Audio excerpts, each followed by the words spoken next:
Assalamualaikum warahmatullahi wabarakatuh. Pada kesempatan kali ini kita akan membahas topik tentang pendekatan penelitian, perbedaan kuantitatif dan kualitatif. Jangan lupa untuk share dan subscribe. Yang pertama tentang komponen metode penelitian ada 4, yaitu cara ilmiah, data, tujuan penelitian, dan kegunaan penelitian. Cara ilmiah adalah kegiatan penelitian didasarkan ciri-ciri keilmuan, diantaranya rasional, empiris, dan sistematis. Rasional yaitu dilakukan dengan cara yang masuk akal sehingga terjangkau penalaran manusia. Empiris yaitu dapat diamati indera manusia sehingga orang lain dapat mengamati dan mengetahui cara yang digunakan. Sistematis yaitu proses yang digunakan menggunakan langkah yang logis. Data penelitian juga harus bersifat valid, yaitu menunjukkan derajat ketepatan antara data yang sesungguhnya terjadi pada objek dengan data yang dapat dikumpulkan oleh peneliti.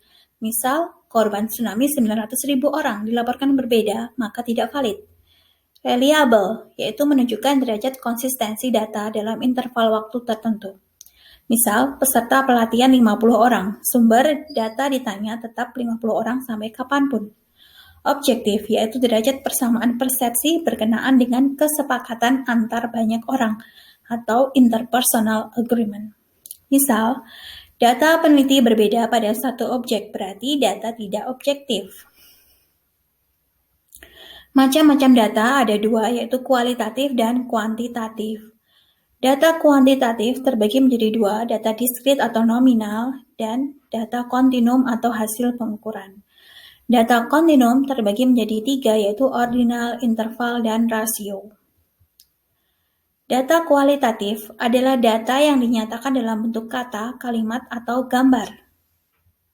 Data kuantitatif adalah data yang dinyatakan dalam angka atau data kualitatif yang diangkakan.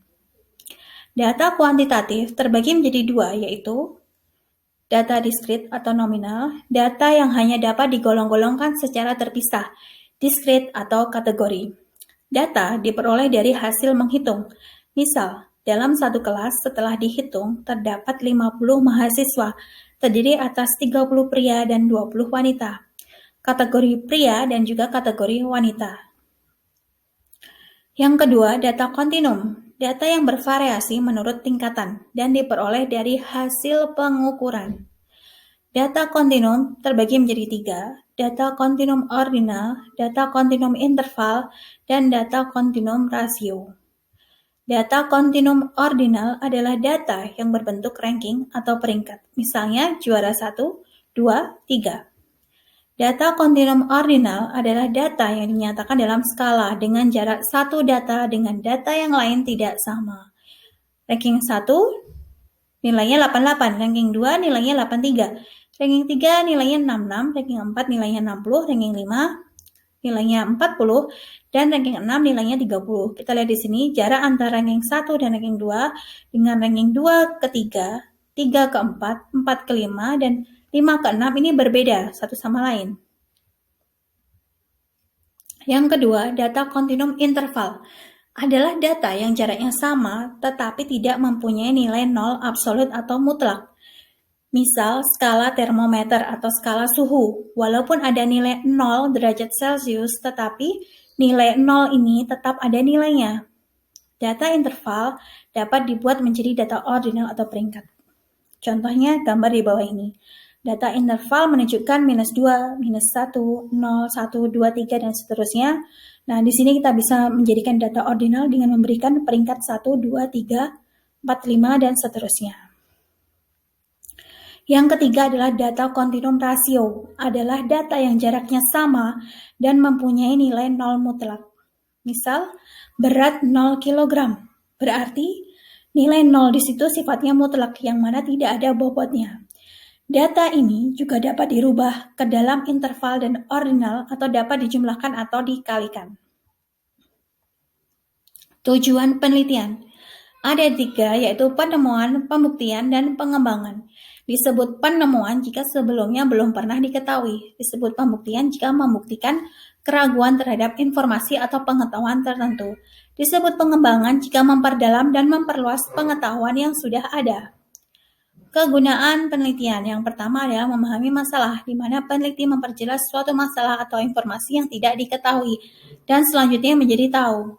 Yang kedua adalah memecahkan masalah, di mana peneliti meminimalkan atau menghilangkan masalah. Yang ketiga adalah mengantisipasi masalah, di mana peneliti mengupayakan agar masalah tidak terjadi. Kemudian perbedaan antara metode kuantitatif dan kualitatif. Dari desainnya, metode kuantitatif itu spesifik, jelas, rinci, mantap sejak awal, menjadi pegangan langkah demi langkah. Sementara desain pada metode kualitatif itu umum, fleksibel, berkembang, dan muncul dalam proses penelitian. Berdasarkan tujuannya, metode kuantitatif menunjukkan hubungan antar variabel, menguji teori, mencari generalisasi yang mempunyai nilai prediktif, sementara metode kualitatif tujuannya adalah untuk menemukan pola hubungan yang bersifat interaktif, menggambarkan realitas yang kompleks, memperoleh pemahaman makna, dan menemukan teori. Berdasarkan teknik penelitiannya, metode kuantitatif, teknik yang digunakan adalah eksperimen, survei, kuesioner, observasi, dan wawancara terstruktur. Sementara metode kualitatif, participant observation, in-depth interview, atau wawancara mendalam, kemudian dokumentasi dan triangulasi. Kemudian instrumen penelitiannya. Metode kuantitatif berupa tes, angket, wawancara, atau instrumen yang telah standar. Sementara metode kualitatif, instrumen penelitiannya adalah peneliti sebagai instrumen. Ada catatan, rekaman, kamera, handycam. Berdasarkan data, metode kuantitatif, datanya adalah kuantitatif. Kemudian hasil pengukuran variabel yang dioperasionalkan dengan menggunakan instrumen. Sementara metode kualitatif, datanya berupa deskriptif. Dokumen pribadi, catatan lapangan, ucapan, dan tindakan responden. Menurut analisis, metode kuantitatif, analisis dilakukan setelah selesai pengumpulan data. Deduktif menggunakan statistik. Sementara metode kualitatif, analisisnya terus-menerus sejak awal sampai akhir penelitian. Sifatnya induktif, mencari pola, model, tema, teori. Berdasarkan sampel atau sumber datanya. Metode kuantitatif, sumber datanya besar, representatif atau mewakili populasi, sedapat mungkin random atau acak, dan ditentukan sejak awal. Sementara metode kualitatif, sumber datanya kecil, tidak representatif, tidak mewakili seluruh populasi, kemudian purposif, berkembang selama proses penelitian. Hubungan dengan responden. Pada metode kuantitatif, hubungan dengan responden berjarak, bahkan sering tanpa kontak. Kemudian peneliti merasa lebih dan jangka pendek. Sementara metode kualitatif, hubungan dengan responden adalah empati dan akrab. Kedudukan sama bahkan sebagai guru atau konsultan, dan jangka waktunya lama. Pada metode kuantitatif, kapan penelitian dianggap selesai? Setelah semua data yang direncanakan dapat terkumpul. Kemudian kepercayaan terhadap hasil penelitian, yaitu melalui pengujian validitas dan reliabilitas instrumen. Kemudian pada metode kualitatif, kapan penelitian dianggap selesai? Setelah tidak ada yang dianggap baru atau jenuh. Bagaimana kepercayaan terhadap hasil penelitian? Yaitu melalui pengujian kredibilitas, dependabilitas, proses dan hasil penelitian. Nah, itu adalah perbedaan antara penelitian kuantitatif dan kualitatif. Sekarang waktunya quiz time. Jawablah pertanyaan berikut dan tulis di kolom komentar video ini. Pertanyaannya adalah, apakah perbedaan mendasar data pada penelitian kuantitatif dan kualitatif? Jawablah dengan singkat dan jelas.